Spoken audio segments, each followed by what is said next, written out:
Greetings and good day again, all.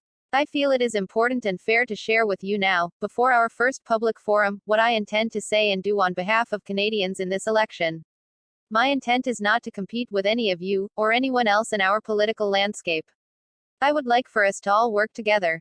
My aim is to form a united coalition of those willing to restore the stolen, sovereign power of self-determination to the common people of Canada. I am not in this election to win it. I am in it to end it. Our democracy has been hijacked. It has come to my attention, and been verified to my satisfaction, that what we commonly think of as Canada is no more than a legal fiction. A myth. We never actually confederated into a sovereign nation after our birth as a colony of Great Britain. Our government is de facto, that is, an illegitimate ruling body which usurped power from the people by deceit and propaganda. Our government is not actually a government, it is a corporation in disguise. We are not its shareholders. We are its assets. Our birth certificates, bonds, are registered in the Depository Trust Corporation, DTC, located under Chase Manhattan Bank at 55 Water Street, NYC, for the purpose of creating fiat currency, debt backed by the projected productive output of our lives. The paper trail of ownership of the Corporation of Canada, Canada Inc., leads unerringly to the elite wealthy controlling class, the British Crown, and indeed the Vatican itself. Our Constitution is totally invalid, never having been ratified by the will of the people to meet our own enabling requirements, and is no more than an act of a foreign, UK, government. We have no obligation to it, nor does it have any obligation to us. It is predicated entirely on the defunct British North America Act, which was nullified by Queen Victoria in 1893 with the removal of its enabling clause.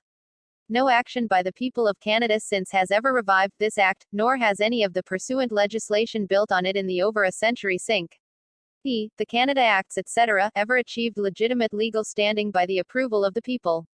The purpose of this monumental fraud is, of course, seizure of money, power, and control. We are still actually serfs living in a feudal system, mesmerized away from this truth by modern conveniences and comforts. This is not a minor issue. This is the most important consideration affecting the lives of every single person in Canada. Our natural resources and the value of our life's labors are being plundered by the world's financial and imperial oligarchy, and every moment of our lives is utterly contained within the illegally imposed societal structure that has been handed to us without our consent. When I decided to run for MP in this election this past June, it was to invoke democratic reform of our government by bringing to the public's attention the rampant acts of cronyism and financial fraud crippling Canada, i.e. the over $1 trillion in compound interest we have already unnecessarily paid out to private banks for the creation of our money supply since 1974, prior to which our public Bank of Canada did this for us at zero interest. It is in the past few months since then that other grassroots people's groups have come forward to make me aware that Canada and our government are not even real anyway, so why bother with reform? Since the passage of the Statute of Westminster in 1931, ending Canada's status as a colony of Great Britain, we the people of this landmass have had the legal right to hold constitutional conventions to establish a real, legal, de jure government, and define ourselves as a sovereign nation.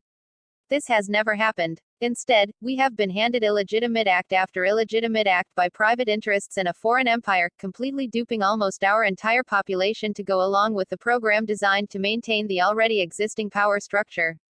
Our Indigenous brethren have seen through these masks all along, and woefully suffered bloody oppression and genocide until now, when the dawning awareness of this injustice among the descendants of the invading colonizers would bring us all to a common table to reform our entire system from the ground up for the inclusion and benefit of all people. I tell you now as a voice of upcoming generations, that we the people are now awake and aware of the generations of lies and deceit that have preceded us and which continue to this day, and that we are no longer going to allow this grave iniquity. Why to continue? There is nothing more powerful than an idea whose time has come. All the power is in we the people.